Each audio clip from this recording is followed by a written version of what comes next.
Hello friends, welcome to my channel. मेरा नाम है ध्रुव और आप देख रहे हैं the learners community in technology. आज हम बात करने जा रहे हैं फोर्थ सेमेस्टर के, जो कि आपका अंतर्राष्ट्रीय संबंधों का परिचय पॉलिटिकल साइंस की बुक का नाम है, उसके यूनिट 3 के बारे में। ठीक है, आज की वीडियो में हम देखेंगे यूनिट 3 में कि क्या क्या इंपॉर्टेंट है आपके यूनिट 3 में, और साथ में कुछ बेसिक जो टॉपिक्स हैं उनके बारे में डिस्कशन करेंगे। तो चलिए आज की वीडियो को शुरू करते हैं। और अगर अभी तक आपने मेरा चैनल सब्सक्राइब नहीं किया तो प्लीज़ चैनल को सब्सक्राइब करें और साथ में वीडियो को पूरा देखें, बिकॉज काफ़ी इंपॉर्टेंट वीडियो है यूनिट 3 के रिलेटेड। ठीक है, तो ये आपके यूनिट 4 के ऊपर है, अंतर्राष्ट्रीय संबंधों का परिचय। जो आपकी बुक का नाम है वो है यूनिट 3 है। और हमारे जो चैप्टर का नाम है वो काफ़ी इंटरेस्टिंग है, भारत की विदेश नीति। ठीक है, इसमें हम बात करेंगे कि भारत की जो विदेश नीति है वो क्या है और ये किस प्रकार कार्य करती है। ठीक है, ये इसके ऊपर आज की वीडियो में हम बात करेंगे। तो चलिए आज की वीडियो को शुरू करते हैं। तो जो हमारा पहला क्वेश्चन आता है कि भारत की विदेश नीति से पहले हमें ये पता होना चाहिए कि विदेश नीति का क्या मतलब होता है। ठीक है, विदेश नीति किस प्रकार कार्य करती है और विदेश नीति का कैसे प्रयोग किया जाता है, क्या महत्व रखती है वो किसी देश की उसमें, तो ये सब हम देखते हैं। तो ठीक है, तो हमारा पहला क्वेश्चन बनता है कि विदेश नीति क्या है। तो यहाँ पे कुछ लिखा है जैसे कि विदेश नीति किसी देश की वह व्यवस्था जिसके द्वारा वह अन्य देशों के साथ संबंध बनाता है, उस देश की विदेश नीति कहलाती है। ठीक है, किसी भी देश की वह व्यवस्था या फिर वह प्रक्रिया जिसके द्वारा वो किसी अन्य देशों के साथ संबंध बनाता है वो क्या कहलाती है, उस देश की विदेश नीति कहलाती है। ठीक है, विदेश नीति का यहाँ पे सिंपल से तात्पर्य है कि एक लिखित में या फिर एक प्रकार का डॉक्यूमेंट जिसमें ये लिखा होता है कि आपको किस प्रकार के संबंध अन्य देश के साथ रखने हैं। ठीक है, आपको कौन सा सीक्रेट उसे बताना है, कौन सा सीक्रेट उसे नहीं बताना, कौन सी चीज़ें उसके साथ शेयर करनी है, कौन सी चीज़ें उसके साथ शेयर नहीं करनी। ठीक है, तो ये सब एक सिंपली विदेश नीति के अंतर्गत आता है। उसके बाद आता है कि विदेश नीति के अंतर्गत कई प्रकार के संबंधों के बारे में चर्चा की जाती है। ठीक है, विदेश नीति के अंदर जो संबंध है वो कई प्रकार के हो सकते हैं। आप अगर आप किसी देश के साथ कनेक्टेड है तो आप इकोनॉमिक के बारे में बात करेंगे। ठीक है, अपनी और उस देश की अर्थव्यवस्था के बारे में बात करेंगे, आप बात करेंगे भू क्षेत्र के बारे में। ये सब कुछ बेसिक टॉपिक्स होते हैं जिनके बारे में हम या फिर विदेश नीति के अंतर्गत बात की जाती है। उसके बाद आता है विदेश नीति के अंतर्गत उस देश के उद्देश्य और अन्य देश से किस प्रकार के संबंध होने चाहिए, यह सब निर्धारित किया जाता है। ठीक है, अब विदेश नीति लिखते टाइम क्या लिखा, ये ध्यान में रखा जाता है कि हमें किस प्रकार के संबंध अन्य देश के साथ गठित करने हैं। ठीक है, गठित करने का मतलब है कि किस प्रकार के संबंध हमें अन्य देश के साथ बनाने हैं। हमारा उद्देश्य क्या होना चाहिए, हमारा उद्देश्य ये होना चाहिए, मतलब हर देश का एक अलग उद्देश्य है, पर अगर मैं उदाहरण के लिए बताऊं तो उद्देश्य ये हो सकता है कि हम अन्य देशों के साथ संबंध बनाकर अपना विकास करेंगे और साथ में अन्य देश का भी विकास अपने साथ करवाएंगे। ठीक है, इस प्रकार के उद्देश्य जो होते हैं वो माने जा सकते हैं। साथ में उसमें ये भी लिखा होता है कि संबंध किस प्रकार के होने चाहिए। आपके संबंध जो होने चाहिए वो एक ऐसा नहीं है, एक सैन्य संबंध होता है। ठीक है, जिसमें हम अपनी सेना के रिलेटेड चीज़ों को बातें करते हैं, या फिर सेना के रिलेटेड जो सीक्रेट्स होते हैं वो एक दूसरे से शेयर करते हैं। इकोनॉमिक संबंध हो सकते हैं, अर्थव्यवस्था के द्वारा संबंध हो सकते हैं। ठीक है, तो इस प्रकार के संबंध जो होते हैं वो किए जाते हैं या फिर लिखे जाते हैं अर्थव्यवस्था के अंतर्गत, सॉरी उसके ये विदेश नीति के अंतर्गत उन्हें लिखा जाता है। अब दूसरा आता है, यह व्यवस्था अंतर्राष्ट्रीय स्तर पर सभी देशों को एक दूसरे के साथ संबंध स्थापित करने में सहायता करती है। ठीक है, तो जो विदेश नीति है, अंतर्राष्ट्रीय संबंधों का परिचय की जो आपकी बुक है उसमें विदेश नीति एक महत्वपूर्ण क्षेत्र रखती है। ठीक है, महत्वपूर्ण स्थान है विदेश नीति का, बिकॉज विदेश नीति, अगर किसी देश की विदेश नीति नहीं है तो उसके पास वह अन्य देश के साथ संबंध ही नहीं बना सकता। ठीक है, क्योंकि उसे पता ही नहीं है कि उसको अन्य देश के साथ क्या शेयर करना है, क्या शेयर नहीं करना, किस प्रकार की यह प्रक्रिया होगी। ठीक है, इसीलिए विदेश नीति काफ़ी इंपॉर्टेंट है। उसके बाद आता है, प्रत्येक देश के पास उसकी एक विदेश नीति होती है। कुछ देशों में उसकी विदेश नीति उसके देश के संविधान के अंतर्गत होती है, निर्धारित होती है, और कुछ देशों में यह व्यवस्था नहीं है। ठीक है, अब कुछ देशों में जो विदेश नीति होती है वो संविधान के अंतर्गत लिखित होती है। ठीक है, जब संविधान लिखा जाता है तभी विदेश नीति को बनाया जाता है और साथ में उसे संविधान के अंतर्गत भी अंतर्गत लिख दिया जाता है, जिससे कि विदेश नीति में क्या हो, विदेश नीति एक प्रकार का पक्का डॉक्यूमेंट बन जाए और बाद में इसका प्रयोग किया जा सके समय समय के साथ साथ। ठीक है, पर कुछ देशों में ऐसा नहीं है, कुछ देशों में विदेश नीति संविधान में नहीं लिखी होती है, बट उसका एक वह एक फिर भी एक नीति होती है ड्राफ्ट के टाइप की। ठीक है, जिसका प्रयोग जो देश होता है वो करता रहता है। वो देश के ऊपर है कि वो किस प्रकार अपनी विदेश नीति का प्रयोग करता है। उसके बाद आता है वर्तमान में अंतर्राष्ट्रीय संबंधों के बारे में चर्चा करते समय विदेश नीति एक महत्वपूर्ण क्षेत्र है।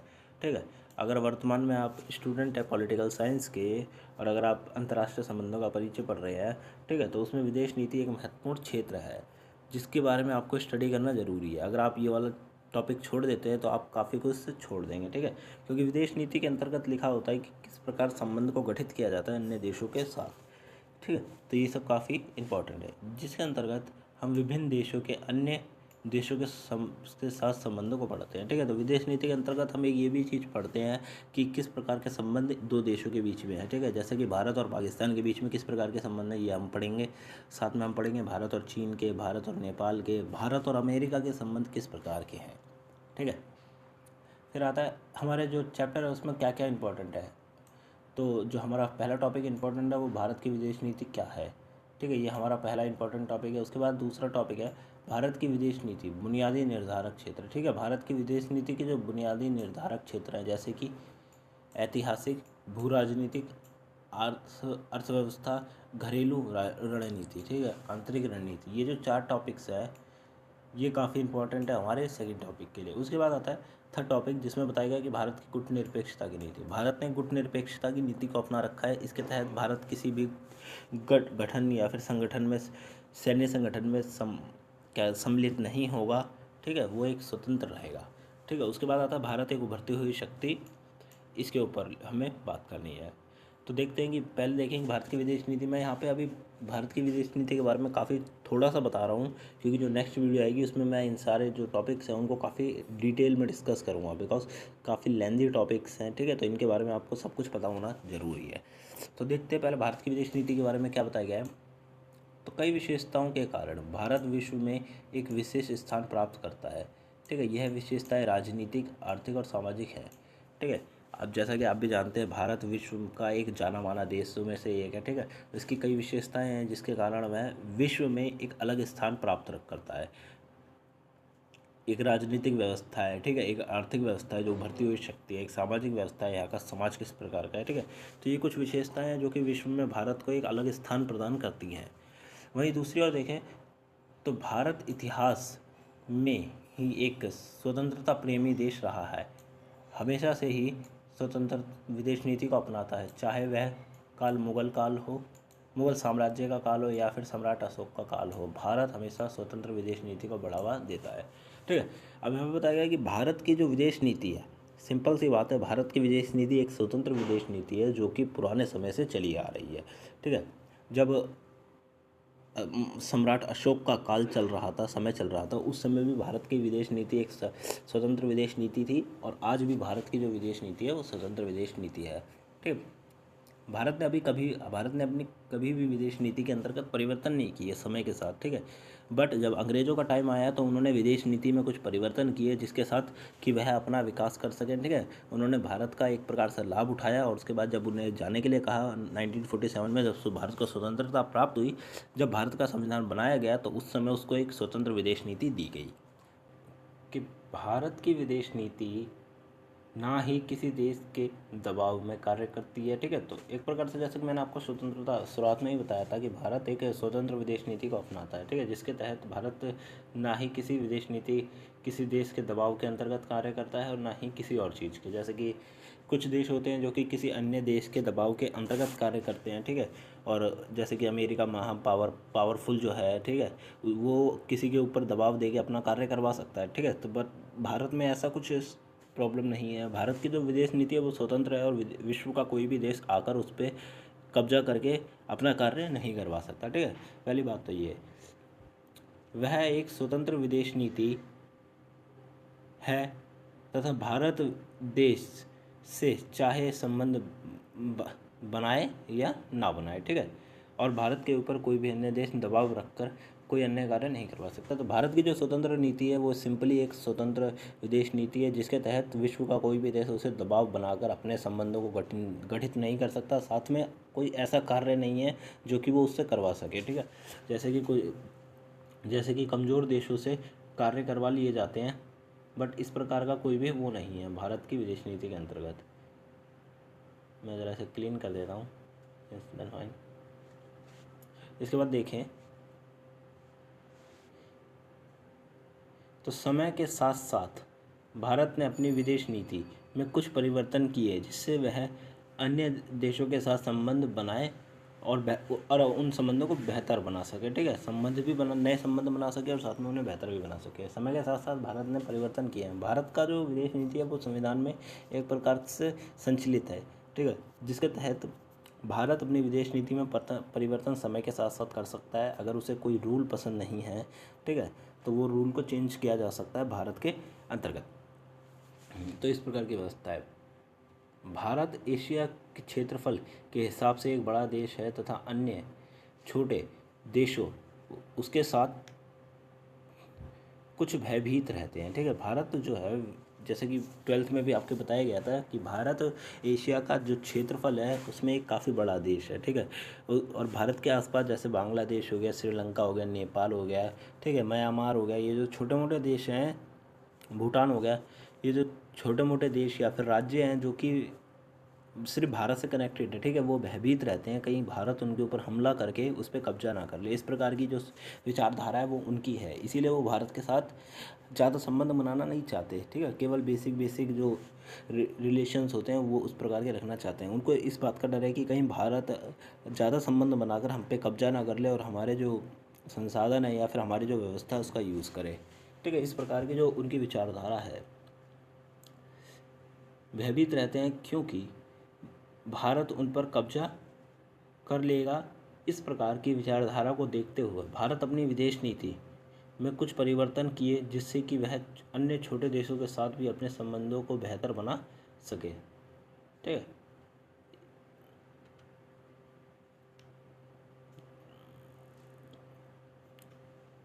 अन्य देशों के साथ अपने संबंधों को बेहतर बना सके, इसके लिए भारत कार्य कर रहा है। उसके बाद देखें यहाँ से कि भारत सैन्य क्षेत्र, अंतरिक्ष, धार्मिक संस्कृति आदि में दुनिया में चुनिंदा देशों में से एक है और भारत ने अपनी विदेश नीति निर्माण में इनका बेहतर उपयोग किया है। ठीक है, तो भारत विश्व में सेना के क्षेत्र में तीसरे नंबर पर आता है। ठीक है, अंतरिक्ष और धार्मिक और संस्कृति क्षेत्र में भी एक चुनिंदा देशों में से एक है। ठीक है, जहाँ पे विश्व की काफ़ी सारी चीज़ें होती हैं, जैसे कि भारत में सबसे ज़्यादा धर्म होने वाले लोग रहते हैं। ठीक है, साथ में कहें तो भारत की जो सेना है वो विश्व की तीसरी बड़ी सेना है, अर्थव्यवस्था भी काफ़ी बड़ी है भारत की, तो ये कुछ इसकी विशेषताएं हैं। तो ये भारत एक चुनिंदा देश है उनमें से। भारत ने अपनी विदेश नीति का निर्माण में करते समय इनका बेहतर उपयोग किया। ठीक है, तो भारत जब अपनी विदेश नीति का निर्माण कर रहा था तो उसने इन सब चीज़ों को ध्यान में रखकर विदेश नीति का निर्माण किया है, जिससे कि अन्य देश, जैसे कि अगर हम बात करें कि हम भारत में मुस्लिम जो कंट्री है पाकिस्तान, ठीक है, उसके साथ किस प्रकार के संबंध रखना चाहते हैं। ठीक है, तो अगर वहाँ पे कोई प्रॉब्लम है तो भारत उसकी मदद ज़रूर करेगा। जैसे कि वर्तमान में कोरोना का टाइम चल रहा है, जैसे कि आपको पता होगा कोविड-19 का दौर चल रहा है, तो इस समय भारत ने पाकिस्तान की मदद करी है जो कोवैक्सीन्स हैं उन्हें दे के। ठीक है, वैक्सीनेशन की जो वैक्सीन्स हैं उन्हें देकर भारत पाकिस्तान की मदद की। तो इस प्रकार की जो भारत की नीति है वो हमेशा सही है कि भारत हमेशा से अन्य देशों के साथ खड़ा है, भले ही वो देश किसी भी प्रकार के क्यों ना हो। उसके साथ आता है किसी देश की विदेश नीति निर्धारण में कई कारक जिम्मेदार होते हैं, जिसमें भू राजनीति, सैन्य बल आदि महत्वपूर्ण है। ठीक है, तो जब भी कोई विदेश नीति का निर्माण किया जाता है तो उसके अंदर कुछ कारण होते हैं जो कि बहुत ही ज़्यादा महत्वपूर्ण या फिर उनको एक अलग प्लेस दी जाती है।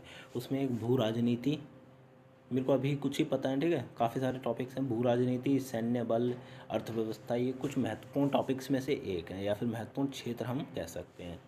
ठीक है, उसके बाद कुछ रह गया और कि भारत ने अपनी विदेश नीति के निर्माण के समय कई प्रकार के तत्वों का प्रयोग किया जिससे वह उसकी विदेश नीति कभी भी प्रभावी बने, नीति और प्रभावी बने। ये और आएगा, ठीक है, ये भी नहीं आएगा, और भी प्रभावी बने जिससे अन्य देशों के साथ भारत के संबंध गठित हों। ठीक है, तो भारत ने जब विदेश नीति का निर्माण किया था या फिर जिन भी व्यक्तियों ने भारत के अंतर्गत विदेश नीति का निर्माण किया उन्होंने कई प्रकार के तत्वों को ध्यान में रखकर विदेश नीति का निर्माण किया, जिसके तहत कि उसकी जो विदेश नीति है वो समय के साथ साथ चेंज हो सके। दूसरा, ये विदेश नीति आपकी मतलब भारत की सहायता कर सके अन्य देशों के साथ संबंध बनाने में। इसके अलावा भारत की विदेश नीति एक स्वतंत्र विदेश नीति है जिसके तहत भारत अपना विकास बड़ी तेज़ी से कर रहा है तथा वह अन्य देशों के साथ वर्तमान में अच्छे संबंध गठित कर चुका है। ठीक है, तो इसका एक उदाहरण के लिए मैं आपको अभी बताता हूँ कि भारत की विदेश नीति जो है वो एक स्वतंत्र है, जिसके कारण क्या कर लिया, भारत ने अपना विकास बड़ी तेज़ी से कर रहा है। ठीक है, विश्व में आप देख सकते होंगे भारत अपना विकास बड़ी तेज़ी से कर रहा है, साथ में उसने अन्य देशों के साथ जो संबंध है वो काफ़ी अच्छे गठित कर लिए हैं। जैसे कि यहाँ पे उदाहरण के लिए दिया गया है, आप ये उदाहरण सिंपली लिख सकते हैं जो कि आपके लिए काफ़ी इंपॉर्टेंट है। वर्तमान में महामारी के दौर में विश्व में कई देश भारत की सहायता के लिए आगे बढ़े हैं। ठीक है, तो जैसे कि आपको पता ही होगा, विश्व के कई देश खड़े हुए हैं कि वो भारत की सहायता करेंगे इस महामारी के दौर में। ठीक है, अमेरिका और फ्रांस, ये सब जो देश हैं इन्होंने काफ़ी ज़्यादा सहायता प्रदान की है एक प्रकार से। ठीक है, ऑक्सीजन से रिलेटेड सहायता या फिर बेडों से रिलेटेड सहायता, ये सब वहाँ के देशों ने भारत की तरफ भेजा है ये सब सामान, तथा उन्होंने भारत की सहायता के लिए कुछ सुविधाएं प्रदान की हैं, जिससे यह साफ प्राप्त होता है कि भारत के अंतर्राष्ट्रीय स्तर पर जो संबंध है वो बहुत अच्छे हैं तथा अन्य देश भी भारत के साथ अपने संबंध अच्छे बनाने के लिए कार्य कर रहे हैं।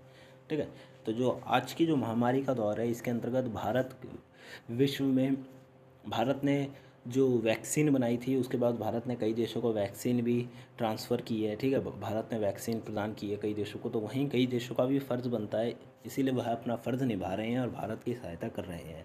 ठीक है, अमेरिका ने भी अपनी तरफ से कई कई प्रकार के ऑक्सीजन के टैंक्स, कई प्रकार के ऑक्सीजन जनरेटर्स, ये सब ट्रांसफ़र किए हैं वहाँ से ठीक है, भारत भेजे हैं, जिससे कि भारत की इस महामारी के काल में सहायता हो सके।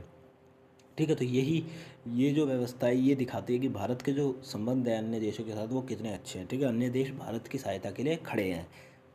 तो ये थी आज की वीडियो। अगर आपको वीडियो आज की अच्छी लगी तो वीडियो को लाइक करें, चैनल को सब्सक्राइब करें। अगर वीडियो से रिलेटेड आपको कोई प्रॉब्लम है या फिर आपको कुछ समझ में नहीं आया तो प्लीज़ कमेंट बॉक्स में मुझसे पूछें, मैं आपको वहाँ पर बता दूंगा।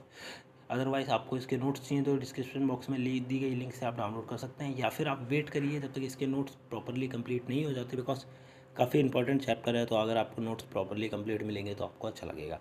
ठीक है, आप एक ही बार में पूरा चैप्टर कवर कर लेंगे। तब तक आप वीडियोज़ को देखिए, वीडियोज़ को शेयर करिए अपने फ्रेंड्स के साथ, जिसके साथ ये जो उनके भी डाउट्स हैं वो भी क्लियर हो जाएं। ठीक है, और अगर आपके कोई अभी डाउट्स हैं तो आप प्लीज़ कमेंट बॉक्स में मेरे को ज़रूर पूछिए, मैं आपकी हेल्प ज़रूर करूँगा। तो मिलते हैं अगले वीडियो में। Thanks for visiting on my channel guys.